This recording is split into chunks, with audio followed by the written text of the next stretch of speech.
Welcome to the GovComms podcast, bringing you the latest insights and innovations from experts and thought leaders around the globe in government communication.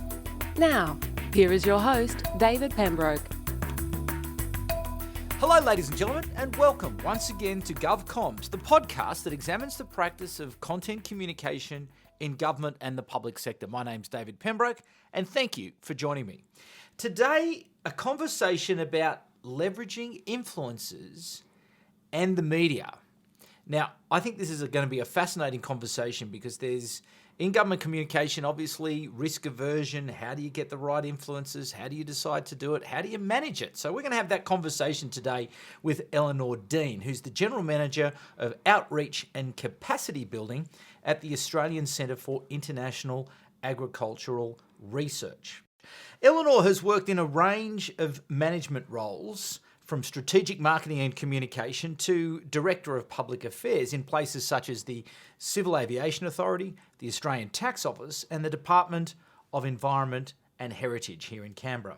She is an honours graduate in communication from the University of Canberra, and she has worked in government for more than 23 years in areas such as heritage, pollution, natural resource management, biodiversity, the arts, education and training, and superannuation. And she joins me now in the studio. Eleanor, thanks very much for joining me on GovComms. You're welcome. Thank you. This project that you have done around influencers, and just to give people a bit of background, Eleanor led a campaign recently on the SBS Food Network. And for those of you who aren't in Australia, SBS is our multicultural broadcaster, and certainly food is a very big part of their programming. But the idea was to promote awareness about the Australian Centre for International and Agricultural Research. The television program that she engaged with was called The Good Cooks, and what they did was to send influencers out to key ACIAR sites, which is the acronym for the Australian Centre for International Agricultural Research, to promote a number of current initiatives. So, Eleanor, perhaps take us back to the beginning of the idea. What business problem were you trying to solve with this particular tactic? We're looking to solve the problem that nobody's actually ever heard of us. And I would have to say that I was part of that. You know, I was in the market for a new position and I'm flicking through APS jobs and I saw the title Outreach and Capacity Building and I thought I could do that. And this organisation called ACIAR, and I looked at it and thought, well, I've lived in Canberra my whole life. I've never heard of these people. I saw that they were in Bruce and thought that's pretty close to home, and read through the profile and thought that sounds like a pretty cool job. So I was very lucky and fortunate to get that job. Mm-hmm. And the key thing that was put to me was that the Minister, Julie Bishop at the time, and the new CEO were very keen to raise the profile of the organisation. ACIAR is actually really well known overseas. So the Minister had that experience of travelling overseas and having people say, oh, we're so happy that ACIAR are here. We've been here for 35 years and doing all this great work, doing research for development in the agricultural sector, and we're so happy. But then you get back to Australia and nobody's ever heard of us. So it was put to me that we needed to do something to raise our profiles. So a few planets aligned, and I met with a producer who suggested to me that we should pitch this idea to SBS Food Network and that he had some contacts there. So off we went to SBS and we pitched the idea of a 6-part series where we would take celebrity chefs overseas to a developing country, to an ACIAR project, so they could see what was going on there, so they could see what was growing, what food was being used, how people lived, and they could experience it. They could see where taxpayers' aid dollars are going, and have a natural reaction to that, and then also do some cooking with the local people. Wow, okay.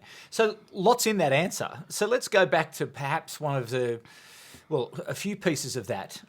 Ministerial support and enthusiasm. Obviously, that must have been this is quite an innovative way to raise the profile of an organisation. How important was it that you had the minister on board? I think that's right. You have to have that enthusiasm behind it, that mandate there to get out there and do something creative.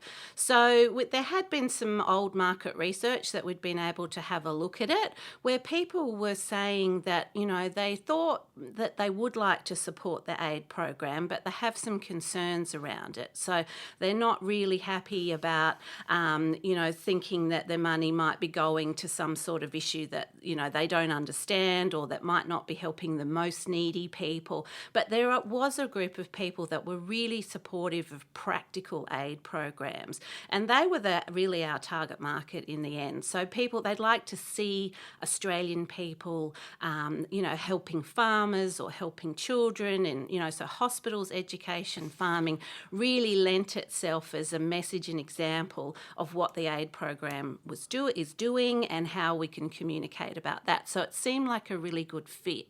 And also people love cooking as well. So, so there was that support and mandate to get out there and do something. But we also know that people are really sceptical about government advertising. And it wouldn't be the right look to be using the aid, to be advertising about the aid program. So whilst we wanted to communicate about it, and we know people wanted to find out more about what we were doing and what's going on, and I believe we have a responsibility to tell people what we're doing in these programs. I firmly believe that as a government communicator, that, that this is the proper and right thing to be doing. It wouldn't be the right thing to be spending money on an ad. So we wanted to find the right sort of vehicle to get our message across. And so was it your idea looking for the producer, or did the producer come to you and say, hey, I've got an idea here? The producer came to me. He'd done some work with ACIAR in the past, so there had been some work done on the Australian network. So a couple of similar sorts of things had been produced, but only ever broadcast overseas, not broadcast in Australia. Okay. So I said, well, I like this idea, but it's got to be for an Australian audience. Sure. But in terms of that, though, spending money to explain a government program overseas, did you find many barriers to that? Because I'm sure it wasn't insubstantial, the amount of money that was invested to make these programs happen.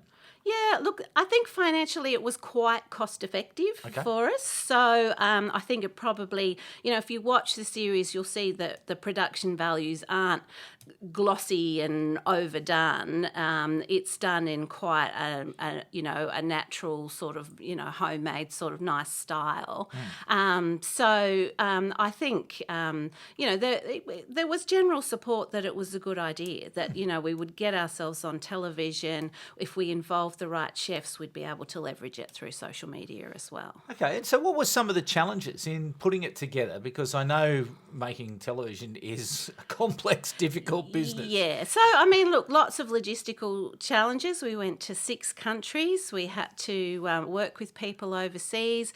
You have to look at visas and those sorts of logistical issues. There was some substantial, travel that was involved. 2 of the episodes were filmed in Africa. So, there was some pretty significant road trips involved on a couple of them. And there's always, when you do that, unforeseen things that happen, local authorities that turn up and, don't know, you have to explain on the ground what's happening. So, it did take a sort of lot of initiative and, I guess, gumption to get it going. Yeah.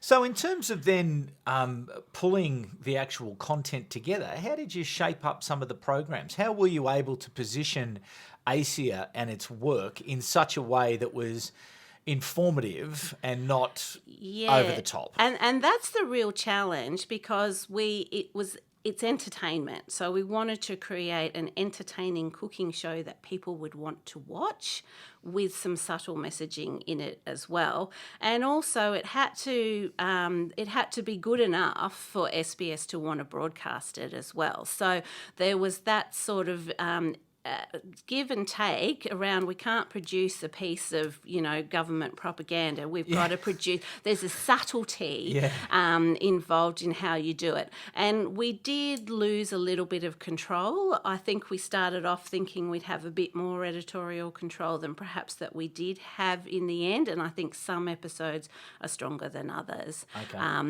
In that regard. I mean, they all talk about us and give the gist of what we do and present it in a good life. All of the chefs that went were really impressed and enthusiastic about what we do. So that sort of genuine, sentiment comes out. So it leaves you with that impression that there are good things going. Some were a bit stronger than others. And so in terms of that, what advice would you have to people listening if they're going down this path in terms of that issue of maintaining that editorial control and direction over the project, while at the same time wanting to make sure that you achieve that? I think you have to accept that, if you don't have total control. Okay. So there's a balance between the editorial needs and the entertainment value and getting your message in. So, and that perhaps, if you really need to have tight control, this is not something I would suggest you do. If you need to have a carefully crafted message with lots of content and you must have all the final sign-off, buy some ads. Well, and that's exactly right. And pay the millions and millions that it will cost you to do that. Yeah. So, I mean, I guess that's the trade-off. To me, you don't have the credibility then. You don't have the third-party advocacy, and that's the absolute beauty in this is the third-party advocacy in that every day. Well, I mean, we had, MasterChef contestants and, different chefs that have, that have come to do it, and they have genuine enthusiasm around what they saw and were impressed. And so, you can't have an actor going in and do that. It's a genuine thing. So did you support the project with other activity around it? Like, for example, were you active when you were away on social media, for example, posting a lot of stuff and saying, look, we're in wherever we are today and here's some more information? We tried to do that, and we dabbled a little bit. At first, what we thought we would do was have a social media blackout while the filming was going out to get our celebrity chefs to, to save their blast for the episode time. But what we found is we couldn't control them and their enthusiasm, and they were posting anyway. So we sort of learnt as we went a little bit on that. So we really relied on the chefs telling their story. Here I am in Vietnam and seeing this great ACIAR project. I think the government's doing great work here. Makes me feel proud to be an Australian. These sorts of sentiments, and then we would retweet or repost those things. So did you find that had an impact on the traffic to your own platforms and engagement? I think it helped increase our followers and bring people to us as well, and we had links to our website so you could find out more information about those projects that were connected with them as well. But we really saved our big social media episode to around the time of the broadcast, and I would actually say that social media became bigger than the actual broadcast, because what we did was make 1 minute, 30-second and 15-second videos with the key message for us that was implicit in the episodes, and extensively pushed those out through social media. And we also worked with the chefs themselves to use their own social media networks to promote the episodes as well. So we had all those videos going, and we've had nearly 2 million views really by the end on that. So so lots of people watching those very short videos, a minute probably too long, 30 seconds, 15 seconds. So that's really our key message.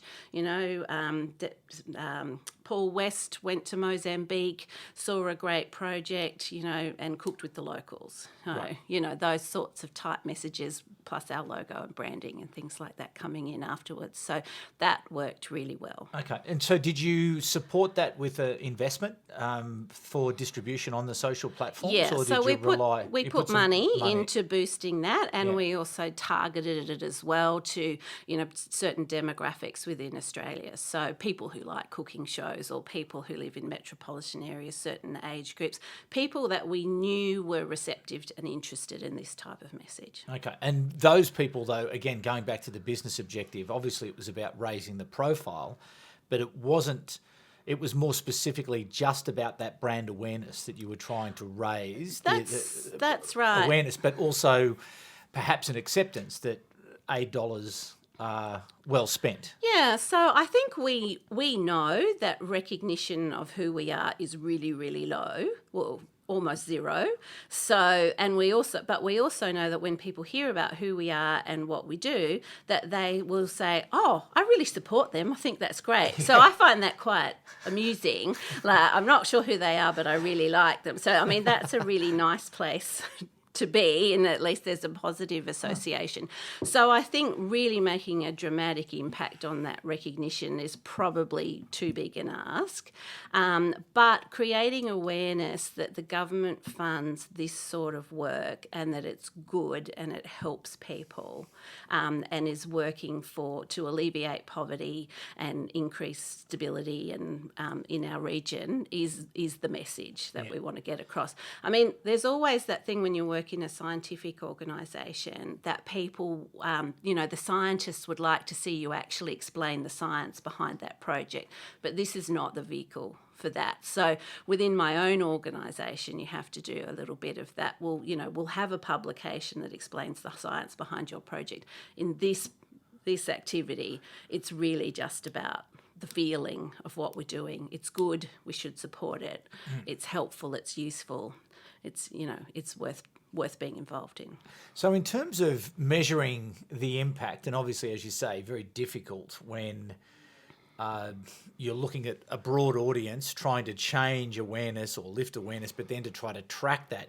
Obviously, the output metrics are impressive. Yeah. 2 million views is strong. Yeah. Were you able to? Have you done any further research, or have you had the budget to be able to? We haven't done any further research. So we've got all those metrics, and it tells a really great story about the number of views we've had and the traffic that was directed to our own website, and the episodes are going to be repeated another 3 times on SBS. But no, we haven't had a chance, and we don't really have the budget to go back and to do that. So, So using that as obviously a sort of a tentpole moment in your year, obviously you're not going to be doing, too many more of these sort of projects. What are you going to wrap around it to ensure that you're continuing to capitalise on the fact that you've had such success? Yeah, so we will continue to use those short videos that we have from time to time to progress that message. We've got a lovely printed cookbook with pictures and very nicely illustrated that we can hand out at different events that we're at. I'm also, we'll be putting the episodes up on our website. We'll be showing them at conferences, and so there's a lot we can do. We've got a beautiful selection of photographs, and we've also got enduring relationships with the 6 chefs that we went, and they've all said to us that they'd love to work with us again. So that's a really nice thing to do, to have these advocates and people in the community that we could work with in the future. So that takes me very nicely to this question of risk, because in other influencer campaigns there's been some pushback when the influencers that were identified and used were found not to have the integrity that the government wanted them to have. And there was a bit of a fairly strong blowback from the centre of the Australian government, at least, to let's stop influencer marketing. How did you maybe first question then off the back of that is, how did you go about vetting the chefs that you used, and your views on sort of more broadly around influencer marketing and the impact that it can potentially have for explaining government programs? So I think in this instance we were, I guess it's that combination. If you start off with your wish list of who you would like to be involved, and then you make your approach to them, and it was really put to the people that we asked, as a bit of a community service. Like, is this an issue that you could get your head around, and will you go on this exciting trip to another country for a small fraction fraction of your fee. And, so there's always those things. But we were looking for people that were enthusiastic, would resonate with the sort of audience that we wanted to reach, that had broad appeal. Did they have to have big social followings? We were hoping for big social followings, and some did, and a couple had smaller ones. I guess it was around. We didn't go to too much of, I don't think we would have gone for someone that we had felt was really political. But I can't think of any chefs that are really political, that are trying to be active and but that's and sometimes make a you don't know career about that. Well, sometimes that's, you don't know, and that's the risk. Yeah. I guess we were editing, so so anything that there was always, we knew that it wasn't a live broadcast. We weren't asking people to give speeches at public forums or anything like that. So we knew we had that sort of, to fall back on. But we were obviously looking for people that felt aligned and engaged with the issue of international development. And so, and I think maybe some of the chefs hadn't ever been to those places before, and so it was something new and something different. So, but I think there is always risk, and, it's always been, in the years that I've worked in government communication, it's actually a risky business in many ways, and there's always been an idea that we want to have some sort of a third-party advocate or get a celebrity involved. And there's as many good cases as there are ones where it's all gone wrong. So, I can think of a few over my career, but I where people have said things that, you didn't expect them to. And the social media is I guess no different. They just might have a bigger audience than they might have, or it's more visible. I think you've just got to be really careful what your message is. And ours was a very general and fairly simple one.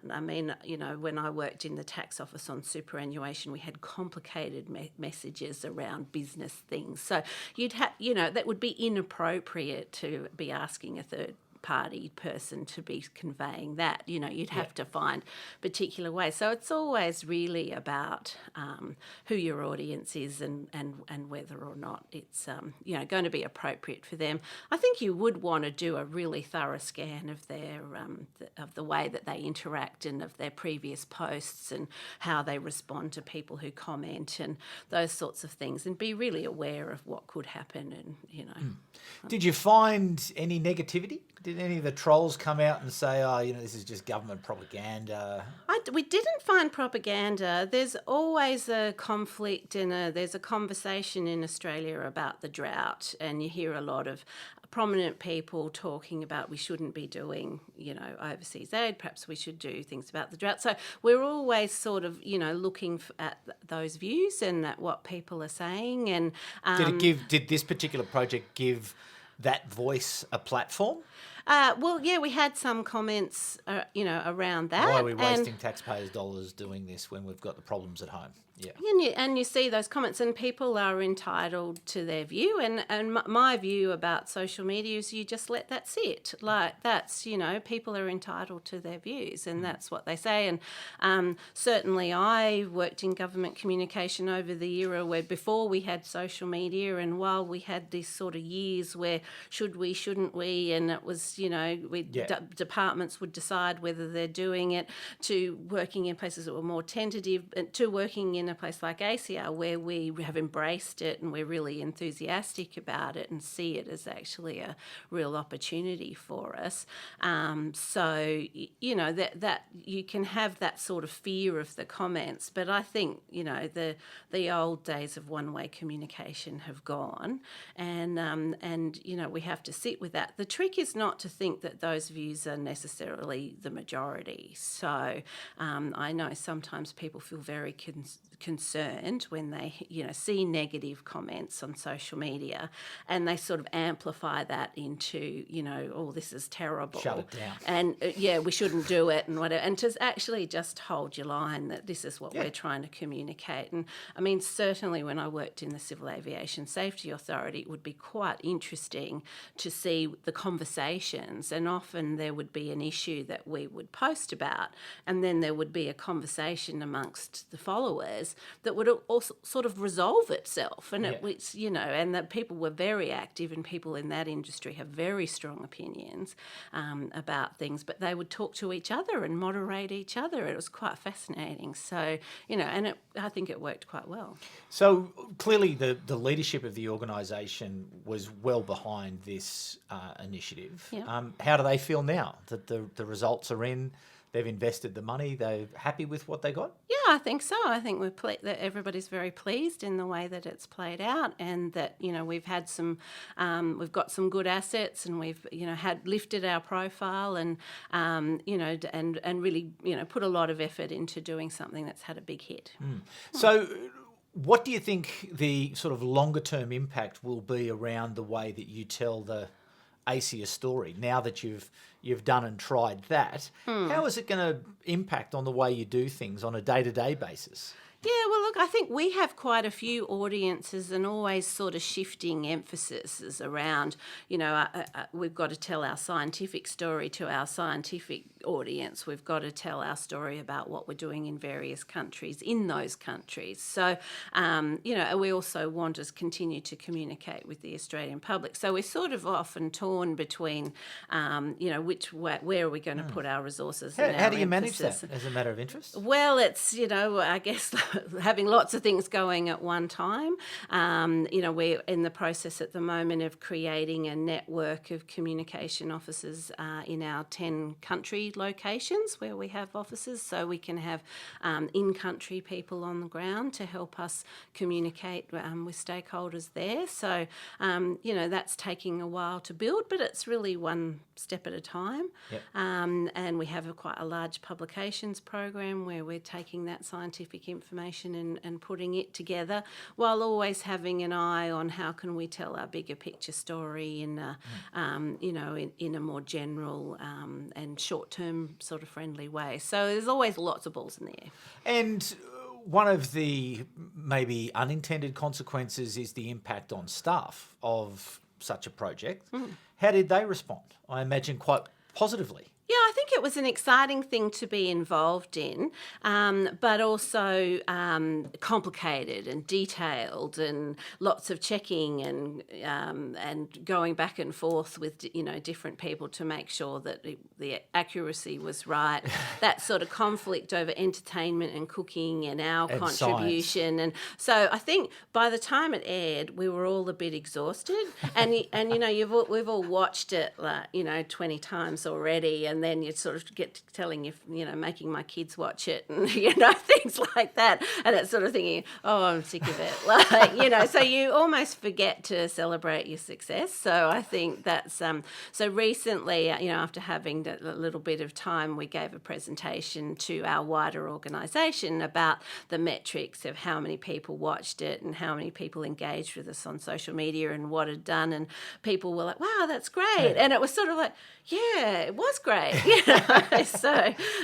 So you do have to take that. That's a real benefit, isn't it? And I think often it's overlooked that when you do tell a story well to an external audience, that the impact that it has internally, where there is that sense of pride, is that particularly an organisation with a very low profile, and I'm sure many people who've worked for ACIAR have probably worked there for many years, quite happy, I suppose, that nobody knows who they are, but now that they do know who they are, they're probably thinking, oh, that's pretty cool as well. Yeah. That people know a little bit more about what we do. Yeah, and I think people do enjoy being able to sometimes say to their family, oh, my organisation's going to be on TV, something like that as well. So that's, it's sort of fun to have it happening and have something that's got a bit of profile. And so I haven't seen the series, but just give me an example perhaps just before we finish up around one of the projects in Africa. What sorts of work is ACIAR doing over there, and how were you able to connect a a chef? Yeah, so we took Mark Olive, who's an Indigenous chef that's on SBS, on the Chef's Line TV program. So we took him to Tanzania to see a project that involves a vaccination for chickens. So chickens are a really great food because there's obviously the chicken meat and the eggs, and nutrition is a really key issue for people who don't have a lot of money, and food, because children need protein in order to really grow and develop, and there's lots of problems with stunting when people don't have enough nutritious and a variety of food. So this vaccine was developed in Australia by Australian researchers for Newcastle disease in chickens, and the innovative thing about it is that it doesn't need to be refrigerated. So he went and visited the project where they're vaccinating the chickens and saw these healthy chickens and interacted with the people there and saw the children and how well they were doing. And so the vaccination program obviously had a big impact on the chickens. They've gone from being... So they've got healthier and more chickens, right, so that produce eggs and produce and heavier meat chickens and with more meat and... Yeah. Okay. So then he did some cooking. So he sat down with some of the women from the village and he cooked some egg dishes, and then later he sat down with another group and he cooked a chicken dish with them. So it's sort of making that connection between what the project is about and the food and the way that people eat. So he didn't cook. That he helped them, so they showed him how to make a traditional dish, and he was the helper. So it's a nice story about their culture and what they do and the bond and how he connected with them. And what a perfect way to show the Australian taxpayers' tax dollar at work. And this is a bit of an iconic project for us because Newcastle disease happened and occurred in Australia, and because of this ACIAR project we actually had the technology and the innovation to combat it here. So whilst it was developed for Africa, because we had the expertise in Australia, when the disease came here we were able to act quickly and do something about it. So fantastic. Nice story. Have you got any plans for another series? Yeah, we're just taking a deep breath at the moment and having a think about what we might do. I think the cooking connection with what we do is really strong. Yes. It rated very well on SBS, so I'm sure. I think they would be keen if we produced another one. So, but obviously these things are in conversations, sure. And we have to. But what you're also suggesting though is that it's not prohibitively expensive. It's not, when you look at the alternatives and the different ways that you can tell a story, it's not that bad. Yes, I think it was produced on a low budget. Yeah. So yes, wasn't prohibitive, and it doesn't in any way compare with an advertising campaign. No. Yeah. Fantastic. I just think it's such a great example. This is what we talk about this sort of stuff everywhere, and to me this is just such a great example of using content marketing, content communication, whatever you like to call it, as a way of explaining government investment in policy, program, services, regulation, whatever, but it's such a smart way to do it. And congratulations on the great success. So where can people see it if they want to see it? Because I'm going to go and have a look. Yeah, look, it was on SBS On Demand, but I think the 90 days since its first broadcast is finished now. Right. So it will be repeated. Have you got any stuff on the ACIAR website? On the ACIAR website, you can see the short videos and there's information and all the recipes. So it is going to be repeated on SBS again, and I'm hoping soon to have all the episodes on our website as well. Okay, and where can people go to? What's the website? So it's ACIAR.gov.au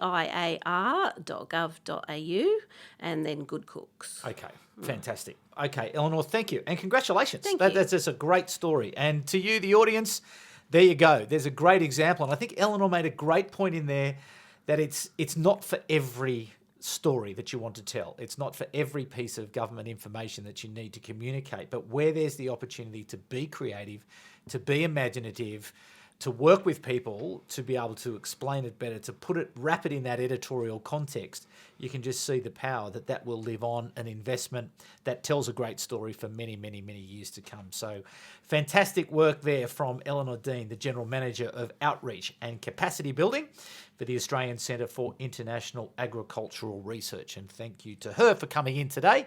And thank you to you, the audience, for coming back once again. What a great story for you. I hope that inspires you to get a bit creative, to get a bit imaginative, to take a story, because as Eleanor said, increasingly people are understanding that they'll take the risk if they can see that the value can be created. So maybe this could be a great case study for you to be able to demonstrate to your boss when you want to pitch those great content ideas to explain your programs. Anyway, that's enough from me for this fortnight. We'll be back at the same time in another fortnight, but for the moment, it's bye for now. You've been listening to the GovComms podcast. If you enjoyed this episode, be sure to rate and subscribe to stay up to date with our latest episodes.